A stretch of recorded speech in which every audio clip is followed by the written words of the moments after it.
Hello, everyone. My name is Jonathan. I am a writer and a storyteller. I hope you enjoy the journey I've written for you today. So get cozy and relax. The rhythm of the rails was a lullaby I didn't want to hear. A steady clack, clack that dragged my eyelids down like they were made of lead. It was 2 a.m. on a Friday, and my body felt like a bruised peach after a double shift at the warehouse. Slumped in the plastic orange seat of the downtown express, I watched the reflection of my own tired face in the dirty window, ghostly and pale against the black tunnel walls rushing by. There was nobody else in the car, just me, a discarded newspaper, and a flickering fluorescent light that buzzed like an angry fly. "Just 20 minutes," I mumbled to the empty air, shifting to find a comfortable spot on the hard plastic. I knew the stops by heart. 42nd Street, 34th, Union Square. I told myself I would just rest my eyes until the announcer called my station. I closed them, and the world faded into the rhythmic darkness of the tracks. Waking up felt like surfacing from deep water, a sudden, jerky gasp of air that left me disoriented and shivering. The train was still moving, but the rhythm had changed. It wasn't the clunky, screeching grind of the subway anymore. It was a smooth, silent glide, like we were floating on magnetic cushions. Rubbing the sleep from my eyes, I looked up at the digital map above the door, expecting to see the blinking red dot of my stop. But the map was dark. The lights in the car weren't flickering anymore either. They were steady, a warm golden yellow that felt too cozy, too old-fashioned for public transit. "Hello?" I called out, my voice sounding small in the quiet car. No answer. The intercom was silent. There were no announcements about delays, no "stand clear of the closing doors," just the endless, hypnotic hum of the engine pulling us forward. I stood up, gripping the metal pole for balance, and walked to the window. I expected to see the grime of the subway tunnel or the flashing lights of a passing platform. Instead, I saw nothing. Absolutely nothing. Outside the glass, the world had been erased. There were no tunnel walls, no city skyline, no stars. Just a thick, swirling wall of gray fog that pressed against the window pane like living smoke. We were moving fast. I could tell by the way the mist streaked past. But we weren't in New York anymore. I pressed my hand against the glass, and it was cold, freezing cold, like the other side was a vacuum. I checked my watch. It read 4 a.m. I had been asleep for 2 hours. The train should have reached the end of the line ages ago, but here we were, tearing through a gray void to nowhere. My phone was a useless brick of glass and plastic, the screen showing "No service" in bright, mocking letters that made my stomach drop. Panic started to flutter in my chest like a trapped bird. But staying in this empty, silent car felt worse than moving. So I forced my legs to carry me toward the sliding door at the end of the aisle. The handle was cold, slick with condensation, and for a second I thought it was locked, refusing to turn under my sweaty grip. Putting my shoulder into it, the metal gave way with a screech, sliding open to reveal the gangway between cars. the wind from the gray void outside roaring through the accordion seal like a jet engine. It was freezing out there, a blast of Arctic air that bit through my thin work jacket before I scrambled for the handle of the next car. Crossing that narrow, shaking bridge felt like stepping between worlds, the noise deafening until I slammed the next door shut behind me. The silence returned instantly, but the smell hit me first. Not stale subway air, but rich tobacco smoke, expensive perfume, and roasting meat. I wasn't in a plastic commuter train anymore. I was standing in a dining car straight out of the 1920s, complete with mahogany wood paneling, velvet curtains, and crystal chandeliers swinging gently with the motion of the tracks. Tables were set with white linen and silver forks that glinted under the warm yellow lights, plates of half-eaten food steaming as if the diners had just vanished into thin air. Walking down the aisle, my sneakers squeaked on the plush red carpet, a sound that felt loud and disrespectful in this museum of a room. A violin lay on a chair, the bow dropped carelessly on the floor, and a glass of red wine sat on a table, the liquid rippling but never spilling. "Is anyone here?" I asked, my voice cracking. But the only answer was the steady rhythmic thrum of the wheels beneath the floorboards. It felt like walking through a ghost ship, preserved in amber, waiting for a party that would never end. I reached for the door at the far end, hoping for the driver, hoping for answers. But my hand froze on the brass knob. Something told me the next car wouldn't be this nice. Pushing the heavy brass door open, the elegant smell of roasting meat was instantly strangled by a wave of heat so thick it felt like walking into a mouth. The air was wet, heavy with the stench of rotting earth and blooming flowers, instantly plastering my shirt to my back with sweat. Stepping across the threshold, the red carpet ended abruptly, swallowed by a floor of squelching mud and moss. It wasn't just a few plants in pots. Nature had detonated inside this steel box. Huge, waxy leaves brushed against my face, dripping water onto the floor, and the hum of the train tracks was muffled here, buried under the sound of dripping condensation and the buzzing of insects that shouldn't exist in a subway tunnel. Moving forward was a battle against the green wall, pushing aside vines as thick as my arm that coiled around the handrails like sleeping snakes. The windows were completely obscured by ivy, blocking out the gray fog outside, turning the car into a suffocating emerald tunnel, lit only by bioluminescent fungi growing in the corners. It made no sense. Physics had broken down hours ago, but this was insanity.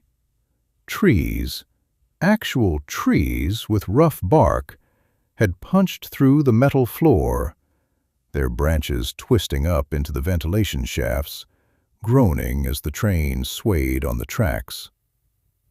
I wasn't on a commute home anymore. I was hiking through a rainforest that was traveling at 80 miles an hour. A snap of a twig echoed loudly in the humid air, freezing me in place with 1 foot deep in the mud.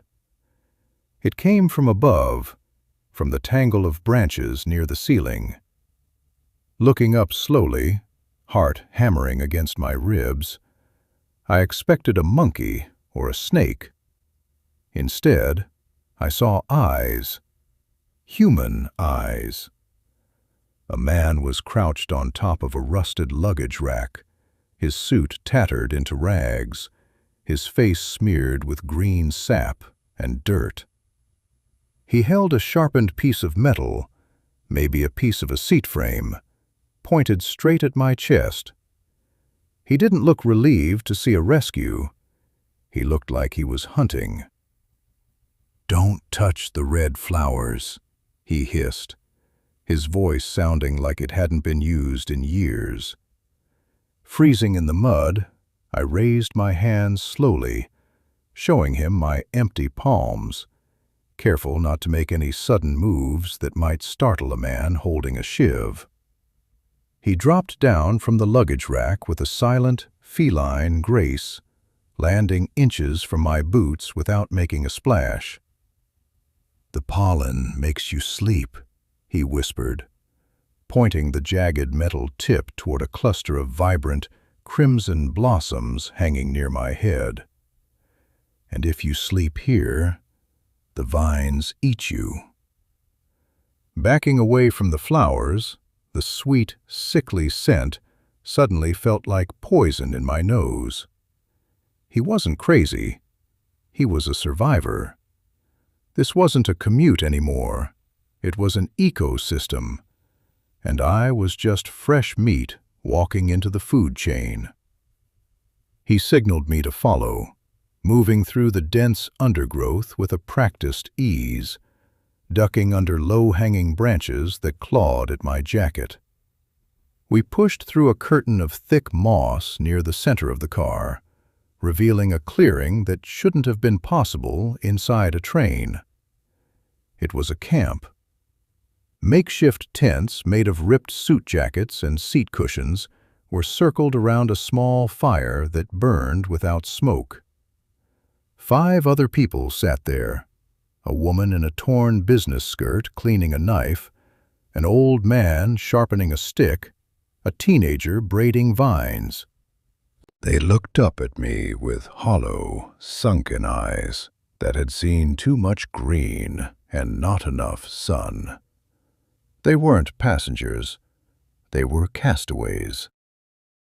Sitting on a plastic crate, the man wiped sap from his forehead and told me the truth, his voice flat and devoid of hope. He had gotten on the train at 59th Street to go to a Yankees game. That game was played 3 years ago. Time didn't work here, or maybe it worked too well, stretching minutes into months while the train hurtled through the void. "We tried to go forward," the woman said, looking at the sealed door at the far end of the car, which was barricaded with heavy logs and scrap metal. "But the next car is sand, and the things in the sand hear your heartbeat." I looked at the barricade. They had given up. They were content to live in the jungle, eating bugs and drinking condensation, just to avoid what lay ahead. But I had a life to get back to. Leaving the safety of the jungle camp felt like suicide, the survivors watching me go with eyes full of pity. But staying meant rotting in the humidity until I became fertilizer. I pulled the heavy logs away from the barricaded door, the wood groaning in protest, and the handle was searing hot to the touch. Pushing it open, the humid air was instantly sucked out, replaced by a blast of dry, burning heat that cracked my lips in seconds. I stepped through. The door slammed shut behind me with a finality that shook the floor, sealing off the green world. I wasn't standing on a floor anymore. I was standing on a dune. Infinite, golden sand stretched out in every direction, piling up against the windows which were cracked and yellowed by years of abrasion. The ceiling was painted a pale, cloudless blue, mocking the trapped heat below, and the air tasted like dust and ancient bones. Walking was a nightmare. my sneakers sinking into the deep, powdery grit with every step, making the 50-foot walk to the next door feel like a desert crossing. The air was silent, dead silent. No hum of the engine, no wind, just the blood rushing in my ears like a drum. Quiet, I told myself, remembering the warning from the jungle tribe. They hear your heartbeat. I froze mid-step. The sand to my left rippled. It wasn't the wind. Something was moving under the surface, swimming through the grain like a shark in water. A ridge of sand rose up, tracking my movement, sensing the vibrations of my clumsy footsteps. I held my breath until my lungs burned, watching the ripple circle me, waiting for a single mistake to drag me under. I couldn't stay still forever. The heat was baking my brain, and the thing under the sand was getting closer, tightening its circle with a terrifying intelligence. I looked at the door ahead, a heavy steel bulkhead that looked like a bank vault, just 20 feet away. "Run!" my brain screamed. I bolted. The sand exploded behind me with a sound like a cracking whip. A massive, segmented shape burst from the dune, a blur of chitin and mandibles snapping at my heels. I didn't look back. I threw myself at the steel door, spinning the wheel lock with frantic, sweaty hands. Clang! The creature slammed into the metal door frame just as I squeezed through, its pincers scratching furiously against the steel. I fell onto the hard floor of the next car, gasping for air, safe from the desert, but terrified of what kind of hell was waiting for me next. The heavy steel door sealed with a hiss, cutting off the screeching of the desert creature. But the silence that followed was heavy and wet. Leaning against the cold metal, my lungs burned from the dry heat of the sand car. Yet now my breath came out in white puffs of mist. The air here tasted of salt and brine, thick and oppressive, like the inside of a diving bell. Looking around, the car was a ruin of rusted iron and dripping pipes, illuminated only by a ghostly blue light filtering in from the windows. But they weren't windows anymore. They were portholes. And outside, there was no gray fog, only the crushing, infinite black of the deep ocean. We weren't on tracks. We were gliding through the abyss, thousands of feet down, surrounded by a darkness so complete it felt like it was watching me. The floor was flooded, a dark pool of oily water sloshing back and forth with the movement of the train, concealing whatever lay beneath the surface. Crossing this car meant balancing on a narrow, rusted catwalk suspended just inches above the black water. Every step made the metal grate groan, the sound echoing loudly in the damp chamber. "Don't fall," I whispered, my voice trembling as I gripped the slimy handrail. Below me, the water rippled. It wasn't the vibration of the engine. Something large and pale was gliding silently through the submerged rows of seats. A shape that looked disturbingly human, but moved with the fluid grace of a shark. I froze, holding my breath, watching the pale shape drift under the catwalk, waiting for it to pass. The pressure outside was making the hull groan, a deep, metallic moan that sounded like a dying wail, reminding me that a single crack in the glass would turn this tin can into a crushed soda can in a millisecond. I was halfway across when the train lurched, a sudden violent shift that knocked my feet from the slippery grate. I hit the freezing water hard, the cold shock seizing my muscles instantly. Thrashing to the surface, I scrambled back onto the walkway, spitting out water that tasted of rust and old blood. The pale shape in the water turned. It saw me. I didn't wait to see if it had teeth.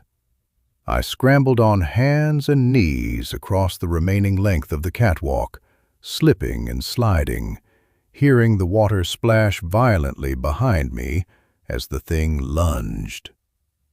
I threw myself at the next door, a heavy, watertight bulkhead with a spinning wheel lock, and cranked it with every ounce of adrenaline I had left. Clank. Hiss. I tumbled through to the other side, slamming the wheel shut just as a heavy thud shook the door from the other side. The watertight door spun shut, locking away the nightmare of the deep. But the silence didn't last long. Turning around, the air here vibrated with a low, bone-shaking hum that felt less like a machine and more like a heartbeat. This was it, the front of the train. There were no more doors ahead, just a narrow corridor lined with piping that hissed steam, smelling of burning coal and ozone. The floor was grated steel, hot enough to feel through the soles of my wet sneakers. Walking toward the final bulkhead, the sign on the heavy iron door simply read, "Engine," in chipped red paint. I didn't know if I would find a man, a monster, or a computer behind it, but I gripped a heavy wrench I found on the floor, ready to break whatever was keeping us in this loop. Pushing the heavy iron door open, the roar of the engine was deafening, a physical wall of sound that nearly knocked me backward. It wasn't a standard diesel engine. It was a colossal, churning beast of brass and fire, pistons the size of tree trunks slamming up and down with terrifying speed. In the center of the chaos sat a high-backed leather chair facing the controls, surrounded by dials spinning wildly. "Stop the train!" I screamed, my voice swallowed instantly by the mechanical roar. I marched up to the chair, raising the wrench, ready to force the driver to hit the brakes. Grabbing the shoulder of the figure in the chair, I spun it around. The chair was empty. There was no driver, no conductor, no ghost, just a jacket hanging on the backrest and a peaked cap sitting on the console. The train was driving itself, fueled by the endless coal shuffling automatically into the furnace from a tender that looked infinite. Staring at the control panel, my heart sank. There were no brakes, no levers, no emergency stop button, just a single glass case in the center of the console containing a small golden keyhole, and above it, a digital counter ticking down, 0005. 5 minutes until what? The tracks ahead through the windshield showed the gray fog thinning, revealing a dark, jagged cliff edge. The train wasn't just running forever, it was running out of track. The digital counter ticked down to 0004, blinking red like a heartbeat going into a rest. Through the reinforced glass, The jagged edge of the world was rushing up to meet us, a sheer drop into infinite white nothingness that would swallow the train whole. "Where is it?" I yelled, tearing at the empty uniform draped over the chair, my fingers fumbling through the pockets of the heavy wool coat. It wasn't just about saving myself anymore. I thought of the people in the jungle car, the survivors in the camp, even the things swimming in the deep. They were all about to be erased because nobody was at the wheel. My hand closed around something cold and metallic in the inner breast pocket. A key. Not gold, but heavy tarnished silver, shaped like a skull. I didn't hesitate. I jammed the skull key into the slot on the console just as the counter hit 0001. The fit was tight, gritty, like the lock hadn't been used in a century. "Turn, damn you!" I grunted, twisting with both hands, feeling the metal bite into my skin. There was a mechanical clunk deep inside the dashboard, followed by the screeching of metal on metal that sounded like the sky tearing apart. The inertia slammed me forward against the console, the breath knocked out of me as the floor tilted. The train wasn't just stopping. It was digging its heels in, the wheels locking up and sparking against the rails, fighting the momentum of 1,000 tons of steel hurtling toward oblivion. The world stopped with a lurch that threw me to the floor. For a long moment, the only sound was the hissing of released steam and the blood pounding in my ears. I crawled up to the window, my knees shaking uncontrollably. We hadn't fallen. The nose of the engine was hanging over the edge, suspended over a drop so deep I couldn't see the bottom, just swirling white mist miles below. We were safe, but looking down at the console, the digital counter had reset. It didn't show a time anymore.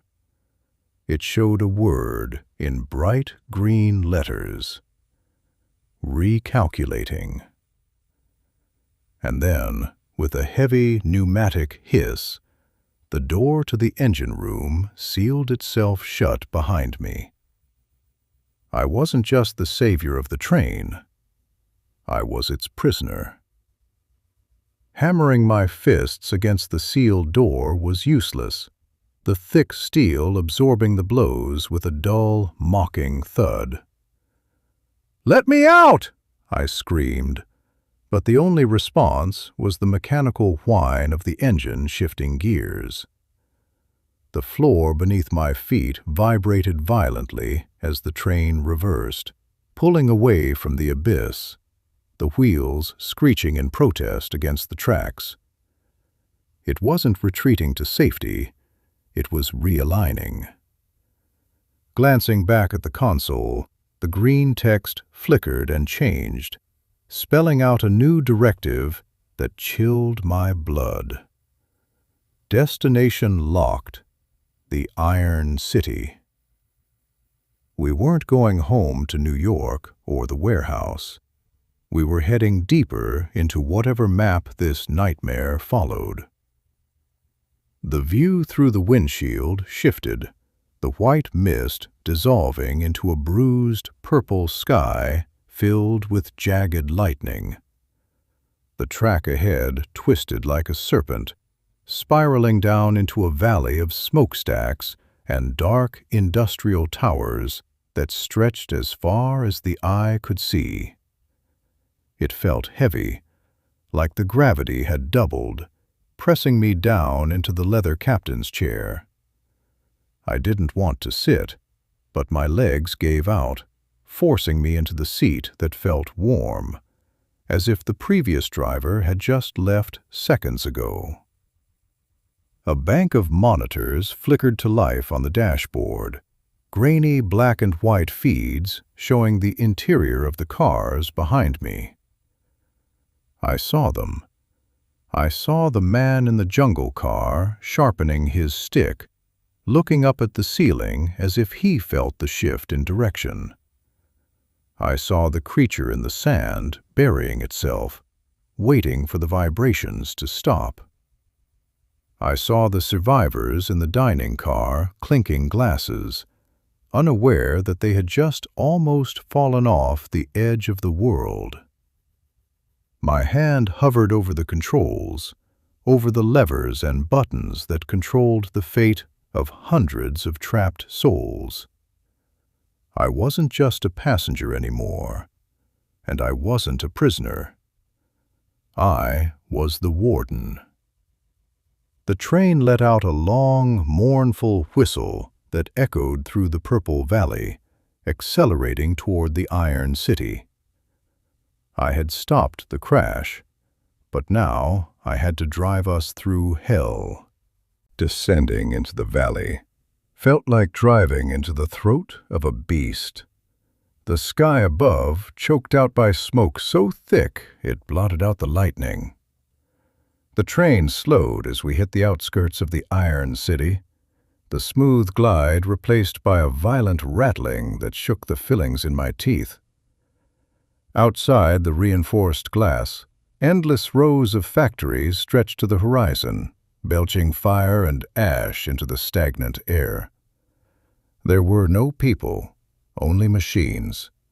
Massive, rusted gears turning slowly in the dark, and pipes leaking green steam that hissed against the metal walls of the buildings. The air inside the cab grew hot and metallic, tasting like old pennies. I watched the monitors, seeing the passengers in the rear cars pressing their faces against the glass, staring in horror at the industrial nightmare rolling past. We weren't just passing through. The tracks were guiding us toward a massive cathedral-like structure in the center of the smog. A station built of black iron and spikes. The brakes squealed, a high-pitched scream of metal on metal that echoed through the empty city as the train crawled into the station. The platform was crowded, but not with commuters. Rows of silent gray figures stood waiting, motionless as statues, their faces covered by heavy welding masks that reflected the sparks flying from the wheels. They didn't hold briefcases. They held heavy wrenches and pry bars. "Don't open the doors," I prayed, gripping the console with sweaty hands, my knuckles turning white. But I didn't have control of the doors.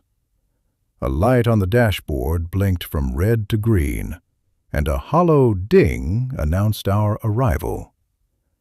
On the monitors, I saw the doors in the dining car and the jungle car slide open, exposing the survivors to the suffocating smog of the platform. The gray figures didn't rush the train. They marched, a synchronized mechanical stomping that vibrated through the floorboards. They weren't passengers trying to get home. They were a salvage crew coming to strip the train for parts. "No!" I yelled, slamming my hand onto a bank of levers, trying to find the manual override. I watched on the screen as the man from the jungle car swung his sharpened stick at a masked figure, the wood snapping uselessly against its heavy rubber apron. The salvage crew was boarding, dragging heavy chains and hooks into the luxury car, ignoring the screaming passengers. I had to get us moving. I grabbed the throttle, a heavy brass handle shaped like a bone, and pulled it back with everything I had. The engine roared, spitting a column of fire into the station roof, but the wheels just spun on the track. We were clamped down. Watching the monitors was torture, a grainy nightmare of chaos unfolding in the cars behind me. The salvage crew was tearing through the barricade in the jungle car, their heavy rubber aprons deflecting the blows from the survivors, while in the dining car, they were dragging the elegant furniture and the screaming passengers out onto the soot-covered platform. "Get off them!" I shouted at the screen, smashing my fist against the glass. But the sound didn't carry past the sealed engine door. The throttle was useless, the wheels grinding helplessly against the iron clamps that held us fast to the tracks. I needed a weapon, but all I had was a room full of fire and pressure. Scanning the pipes frantically, my eyes locked on a large red valve wheel near the floor labeled External Vent Emergency Purge. Grabbing the red wheel with both hands, I pulled, expecting it to turn easily, but it was rusted shut by years of neglect. "Come on," I grunted, bracing my foot against the bulkhead, putting every ounce of fear and adrenaline into the motion. The metal groaned, a high-pitched screech of protest, and then suddenly gave way, spinning freely. A deafening roar shook the entire train as the emergency vents along the underside of the carriage blew open. It wasn't just smoke, it was superheated white steam blasting out with the force of a bomb, engulfing the platform in a blinding, scalding cloud. On the monitor, the gray figures staggered back, dropping their chains and clutching at their masks as the sudden heat wave drove them away from the open doors. The pressure gauge on the dashboard dropped dangerously into the red, the engine screaming as it dumped its power. But the iron clamps holding the wheels expanded in the sudden heat. Clang! One shattered, then another. I slammed the bone handle throttle forward again. This time, the train didn't just spin its wheels, it leaped. We tore out of the station, dragging trailing chains and smashed equipment behind us, the sudden acceleration throwing me back into the leather chair. The iron city blurred past the windows, a smear of black and gray as we rocketed back into the dark wasteland. We were moving again, but looking at the monitor, I saw the cost. The dining car was gone, uncoupled in the chaos. We had left half the passengers behind in the smog. Staring at the blank screen where the dining car feed used to be, my stomach turned to ice. It wasn't just static. It was a grave marker. 50 people, the violin player, the couple eating dinner, the families hiding under the tables, were gone. Left behind in the smog of the Iron City to be taken by the gray men with the welding masks. The train lurched forward, gaining speed with a sickening smoothness, feeling lighter now that it had shed the dead weight of an entire carriage. "I had to," I whispered to the empty cabin, but the words tasted like ash on my tongue. I had pulled the lever to save the engine, to save the jungle car, but in doing so, I had severed the coupling and condemned the others to a nightmare. The guilt wasn't a weight I could drop. It was welded to my skin, heavier than the iron door sealing me inside.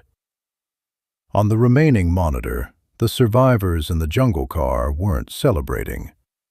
The man with the sap-smeared face was standing in the middle of the overgrowth, staring directly up at the security camera lens, his eyes wide with a mixture of terror and accusation.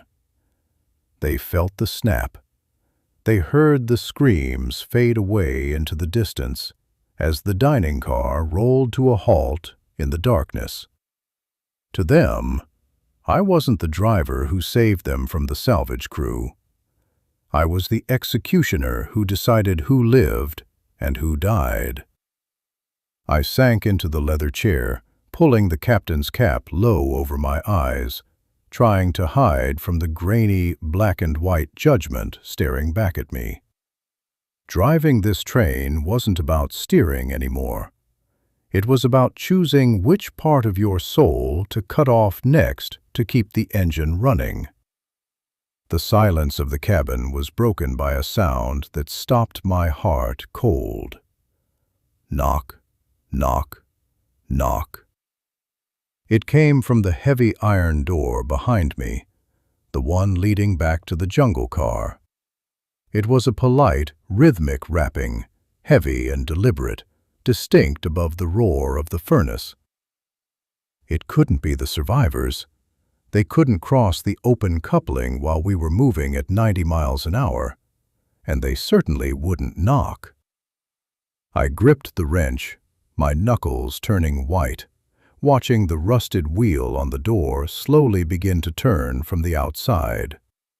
Someone, or something, had climbed over the roof or crawled through the undercarriage, and they didn't want a ticket.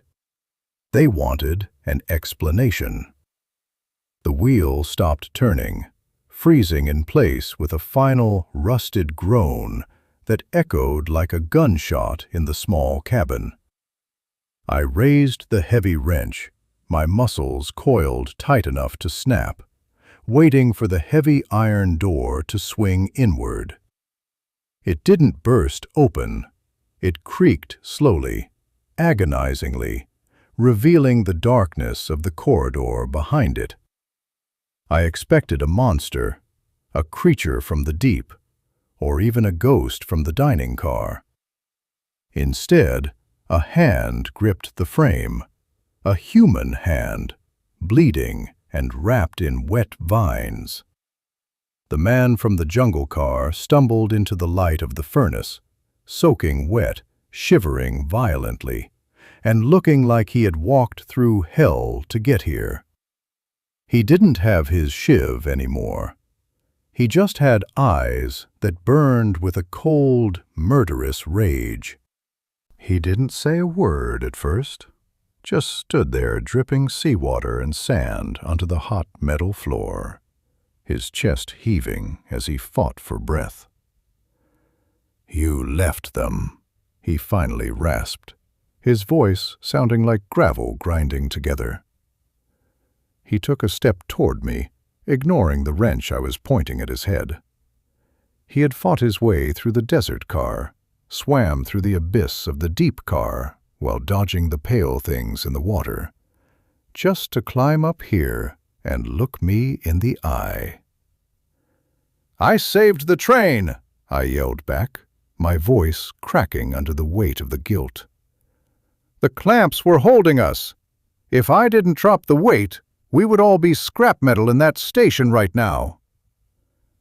I lowered the wrench an inch, waiting for him to strike, but he just stared at the empty captain's chair and the spinning monitors. The fight went out of him as he looked at the windshield, seeing the twisted landscape of the Iron City fading behind us. He realized I wasn't the enemy. I was just another casualty sitting in the hot seat. He slumped against the wall, sliding down until he hit the floor, too exhausted to stand. "The water is rising," he whispered, pointing back at the door he had just come through. I looked at the seal. Water was beginning to bead around the edges, dark and oily, sizzling as it hit the hot floor. The thing in the deep car hadn't just watched him leave. It was pressing against the door, testing the lock. We weren't fighting each other anymore. We were trapped in a sinking metal box at the front of a dying train. The hiss turned into a scream as a high-pressure jet of black water sprayed across the cabin, hitting the furnace with a deafening explosion of steam. "Help me!" I yelled, throwing my weight against the iron wheel, slipping on the wet floor as the ocean tried to force its way in. The jungle survivor scrambled up, jamming his shoulder against the metal, grunting with effort. But the door was bowing inward like a crushed soda can. The deep car wasn't just leaking. The hull had breached, and the sheer weight of the infinite ocean was crushing the train from the inside out. We weren't just fighting a leak. We were trying to hold back the Atlantic with a rusty latch. The cabin filled with a thick, salty fog that burned my eyes, obscuring the monitors, hiding the fact that the water was already ankle-deep and rising fast. Then, the worst sound imaginable happened. Silence. The roar of the furnace choked and died as a wave of seawater swamped the firebox, extinguishing the flames in a hiss that sounded like a dying breath. The engine shuddered violently, the pistons grinding to a halt, and the train began to coast. We were losing speed. "No, no, no," I stammered, frantically pulling levers that were now dead in my hands. Without the fire, we had no pressure. Without pressure, we had no movement. And if we stopped here, in the middle of the dark wasteland, the things from the Iron City, or worse, the things in the water, would catch us. The lights on the dashboard flickered and died, plunging us into a darkness broken only by the sparks spitting from the flooded control panel. "Up!" the survivor shouted, pointing to a maintenance hatch in the ceiling, barely visible through the steam. The water was waist-deep now, cold and heavy, swirling with debris and oil. I grabbed the ladder, my wet sneakers slipping on the rungs, and smashed the handle of the hatch with the wrench. Clang! It was rusted shut. "Push!" I yelled, hearing the metal of the rear door begin to tear open under the pressure of the ocean. We shoved together, shoulder to shoulder, heaving against the heavy steel plate until, screech, it popped open. We scrambled up onto the roof of the train, just as the engine room below us completely flooded, the heavy iron door finally bursting open to release the nightmare of the deep into the cab we had just fled. We were alive, but we were stranded on top of a dying train, drifting silently into the dark. Emerging onto the roof felt like stepping onto the surface of a frozen moon. The wind here was a physical weight, tearing at my wet clothes and trying to peel me off the curved metal plating with invisible hands. Crawling on hands and knees to avoid being blown into the dark, I looked back along the length of the train. It stretched out behind us like a segmented steel worm, dragging its dying body through a valley of obsidian rock that absorbed the faint light. There were no stars above, just a swirling, bruised purple nebula that pulsed like a bruise in the sky. The vibration under my palms, the steady thrum that had been the heartbeat of this nightmare for hours, was fading fast. The friction of the rails was finally winning against the momentum. We were slowing down to a crawl, the wheels beneath us grinding with a mournful screech that echoed through the empty valley. Out here in the open, stationary meant dead.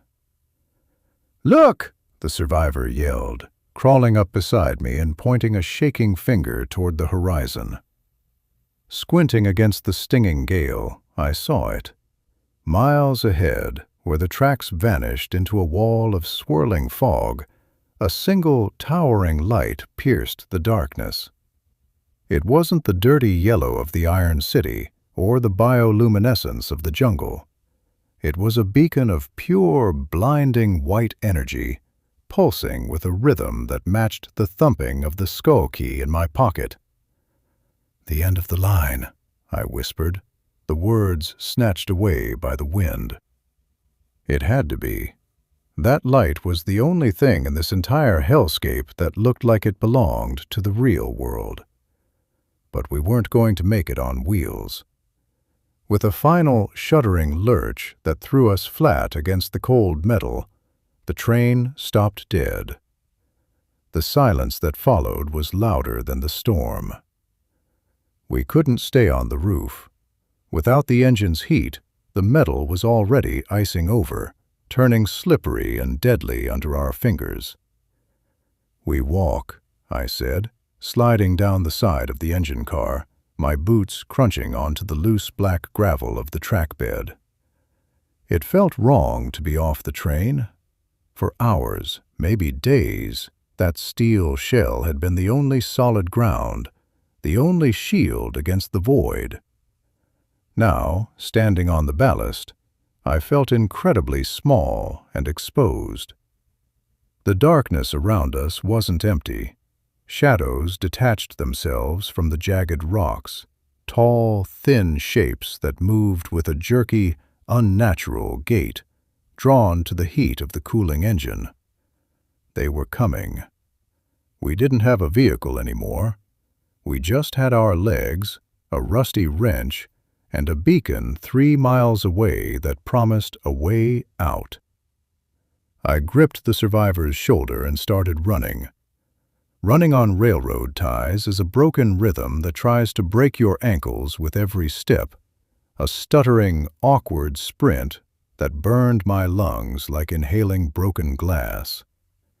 The black gravel shifted under our boots like loose teeth, threatening to send us sprawling into the dirt, but slowing down meant dying. Behind us, the darkness wasn't just night anymore. It was alive.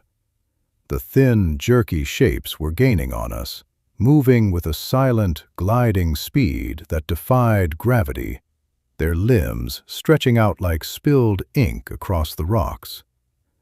"Don't look back," I wheezed, the cold air tearing at my throat, but the hair on the back of my neck was standing up, sensing the static electricity of 1,000 watching eyes.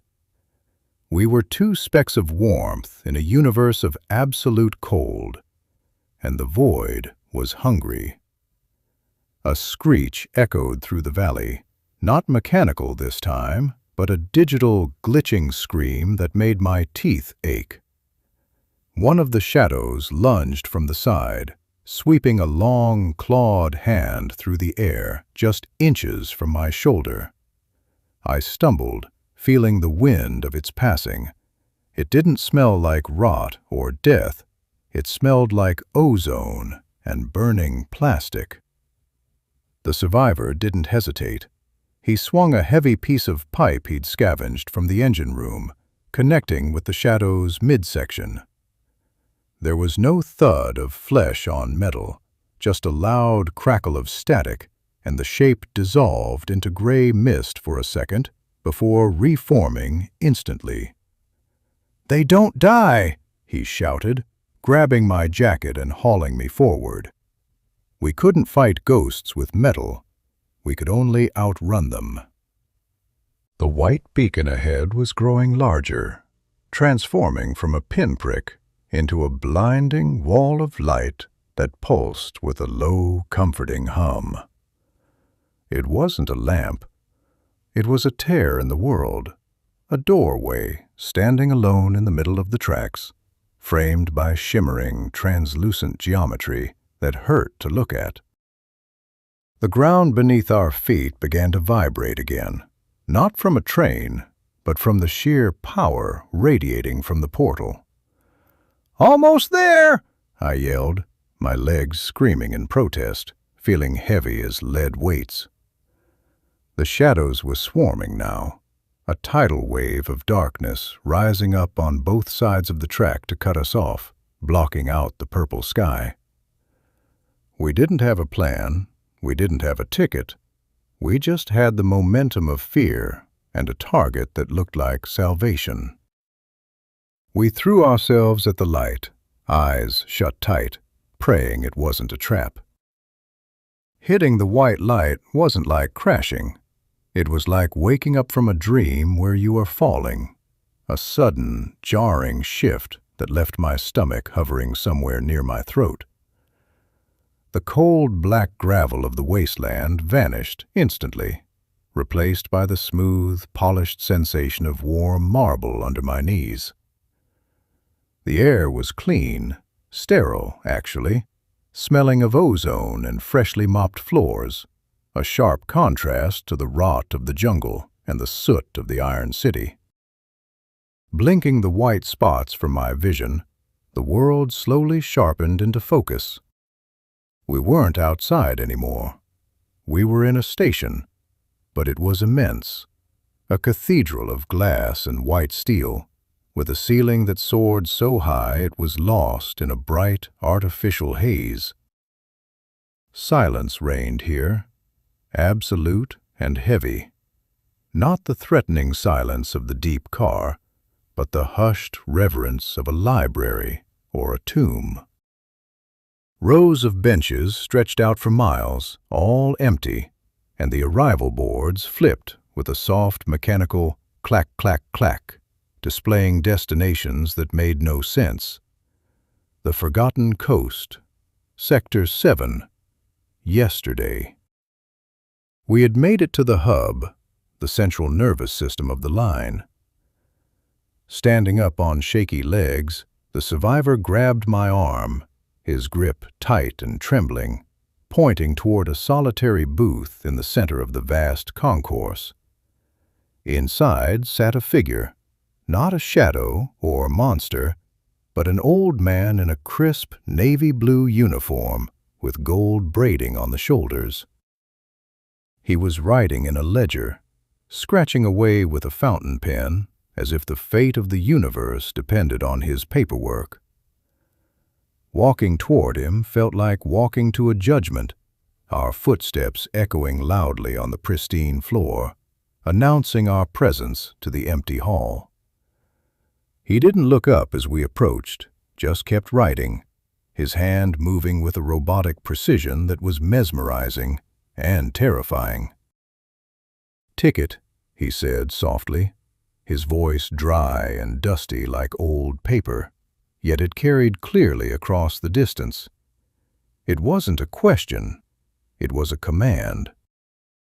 We don't have tickets," I admitted, gripping the skull key in my pocket, hoping it meant something here. He stopped writing. Slowly he raised his head, and his eyes weren't eyes at all. They were clock faces, ticking softly in the sockets where pupils should be. "Then you are stowaways," he stated flatly, closing the ledger with a heavy thud. "And stowaways must be processed." Process didn't sound like a warning, it sounded like a deletion. The survivor tensed up, ready to swing his piece of pipe, but the station master just raised a gloved hand, and the air around us froze, holding us in place like insects in amber. "The train collects the lost," the old man explained, his voice echoing from everywhere and nowhere at once, filling my head. "Those who sleep when they should be awake. Those who want to escape their lives. You wanted to go somewhere else, so here you are. Everywhere and nowhere." He looked at my pocket, at the bulge of the silver skull. "But you drove the engine. You changed the route. That is a violation of the schedule." He held out his hand, palm open. "Give me the key. You can go back to the moment you fell asleep, back to your boring job and your empty apartment, and forget this ever happened. Or keep it and take the next train to see what lies at the end of the universe. The choice hung in the air, heavy and suffocating. The key was my ticket home, but it was also the only thing that proved this was real. I looked at the survivor, then at the ticking clock eyes of the master, and slowly reached into my pocket. The silver skull felt heavy in my palm, warm from my body heat, a physical anchor to the madness we had just survived. Looking at the station master, his clock eyes ticking with a rhythmic indifference, I realized that the choice wasn't really about adventure versus boredom. It was about survival versus oblivion. My old life was a gray loop of work and sleep, yes, but it was my life. And it didn't involve being hunted by shadow ghosts or eaten by sand sharks. Glancing sideways at the survivor, I saw the desperation etched into his grime-streaked face. He had been trapped on this line for 3 years. He had forgotten what the sun looked like, and he deserved to go home more than I did. "We go back," I said, my voice steady, echoing in the vast, silent cathedral. "Both of us, to the moment we left." I placed the key onto the station master's open palm. The metal touched the glove, and the ticking in his eyes stopped. "As you wish," he murmured, closing his fingers around the skull. The world didn't fade to black. It shattered. The glass ceiling above us exploded into a million shards of white light, raining down like a silent storm, dissolving the marble floor, the station, and the cold air into a blinding, spinning vortex. The sensation of falling was absolute, a sickening drop that turned my stomach inside out, followed instantly by the jarring, screeching halt of steel wheels on old iron tracks. My eyes snapped open, searing with the sudden glare of flickering fluorescent lights. The smell of ozone and sterile station air was gone, replaced instantly by the familiar, stale stench of the New York City subway, old coffee, damp wool, and grime. I was sitting slumped in the orange plastic seat, my neck stiff, my heart hammering against my ribs like a trapped bird. Jerking my wrist up, the watch read 2:15 a.m. Only 15 minutes had passed. The digital map above the door blinked a steady red. 42nd Street. The train wasn't moving. The doors were open, and the cool, damp draft of the station platform was blowing in. It was over. The jungle, the ocean, the iron city, they were gone, erased like a bad dream. Rubbing my face with shaking hands, I stood up, half expecting the floor to tilt or turn into sand. But it was solid, dirty linoleum. I wasn't alone in the car. Across the aisle, slumped in the corner seat, was a man in a tattered business suit, clutching a briefcase like a lifeline. He jerked awake at the sound of my movement, his eyes wide and wild, scanning the car with the frantic intensity of a hunted animal. It was him. Clean-shaven, no sap on his face, no spear in his hand, but it was the survivor. He looked at me, and for a second the mask of the commuter slipped, revealing the warrior who had fought the shadows on the roof. We didn't speak. We couldn't. Who would believe us? He just nodded, a small, imperceptible tilt of his head, and hurried out the open doors, vanishing into the crowd of late-night drifters. I walked to the door, stepping out onto the platform, but before I left, I looked back at the empty car. Underneath the seat where I had been sleeping, glinting in the dirty light, was a single small pile of black gravel. I turned my collar up against the cold and walked toward the stairs. I was never sleeping on a train again.